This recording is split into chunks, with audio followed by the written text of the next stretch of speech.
السلام علیکم ورحمۃ اللہ۔ ناظرین اکرام، آج کی جو ہماری ٹاپک ہے وہ نہایت اہم ہے۔ شاید یہ ہزاروں نوجوانوں کی دل کی آواز ہے، مگر جس کو وہ زبان پر لانا عار سمجھتے ہیں۔ یعنی وہ گناہ کیا ہے؟ وہ گناہ مشت زنی کی گناہ ہے۔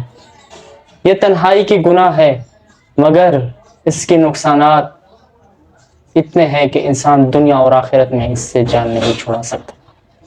دنیاوی حساب سے بھی اس کے بہت زیادہ نقصانات ہیں۔ اس موضوع پر بات کرنا ہے چونکہ ہمارے معاشرے میں آج نوجوان چند ایسے گناہوں میں مبتلا ہو چکے کہ جس سے وہ جان چھڑانا چاہتے ہیں، مگر انہیں کوئی رہنمائی کرنے والا نہیں ہوتا۔ تو اس گناہ میں اگر آپ مبتلا ہے اور آپ اس گناہ کو کرتے ہیں تو اس حوالے سے آج ہم اس کی علاج کے بارے میں بھی بات کریں گے کہ کیسے ہم اس سے جان چھڑائیں اور اس گناہ کی طرف ذہن کیوں جاتے ہیں اور اس سے بچنے کی کیا طریقے ہیں۔ یہ سب کچھ انشاءاللہ اس ویڈیو میں آ جائے گی۔ اس گناہ کے بہت سارے نقصانات ہیں۔ سب سے بڑی نقصان ایک انسان کے دل میں اللہ کا خوف کم ہو جاتا ہے، عبادات میں لذات ختم ہو جاتا ہے، اور دوسری طور پر اگر ہم دیکھیں ذہنی طور پر انسان ڈپریشن کی طرف چلا جاتا ہے، آنکھوں کی نظر بینائی کمزور ہو جاتی ہے، یادداشت اور حافظہ اس گناہ کی وجہ سے کمزور ہو جاتی ہے۔ اس گناہ کی وجہ سے انسان تنہائی کا شکار ہو جاتا ہے، دوستوں سے کٹ جاتا ہے۔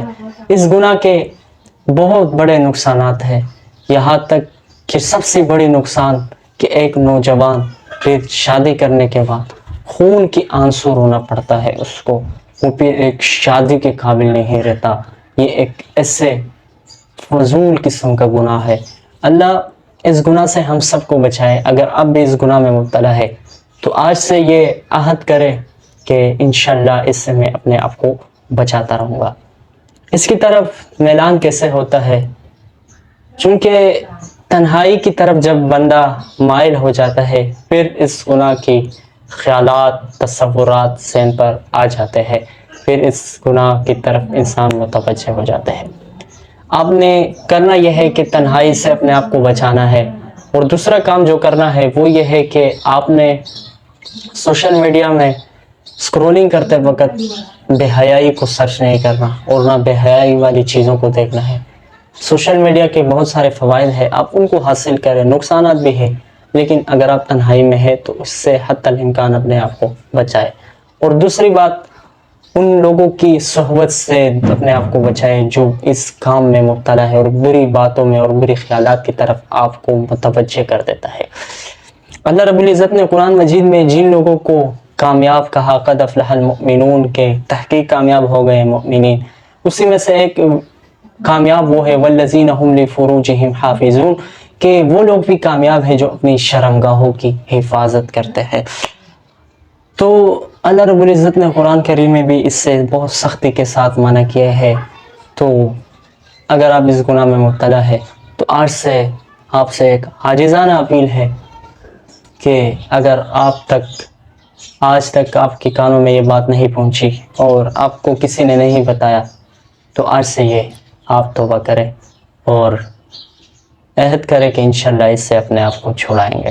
اس گناہ سے بچنے کے لیے جو آپ نے کام کرنا ہے، ایک تنہائی سے بچنا ہے، دوسرا سوشل میڈیا سے حتی الامکان کوشش کرنا ہے، بچنا ہے، اور تیسرا کام آپ نے یہ کرنا ہے کہ اپنے آپ کو مصروف رکھنا ہے۔ جب آپ مصروف رہیں گے تو آپ کی ذہن اس کی طرف مائل نہیں ہوگا۔ تو بس یہ چند باتیں تھی۔ اگر آپ اس گناہ سے بچنے کی کوشش کرتے ہیں، بار بار آپ بچنے کی کوشش کرتے ہیں لیکن پھر بھی نہیں بچتے، تو اللہ رب العزت نے قرآن مجید میں فرمایا وَلَا تَقْنَطُوا مِن رَحْمَتِ اللَّهِ، کہ اللہ کی رحمت سے مایوس نہیں ہونا ہے، آپ نے بار بار توبہ کرنا، عہد کرنا ہے۔ شیطان آپ کو گرا دے گا لیکن آپ نے پھر بھی بچنا ہے۔ ناظرین اکرام، اللہ رب العزت ہم سب کو گناہوں سے محفوظ کرے اور زندگی میں ایسے کاموں سے بچائے کہ جس کی وجہ سے ہماری صحت پر اثر ہو، ہمارے ذہن پر اثر ہو، ہماری آخرت برباد ہو۔ اللہ رب العزت ہم سب کو ایسے گناہوں سے محفوظ رکھے۔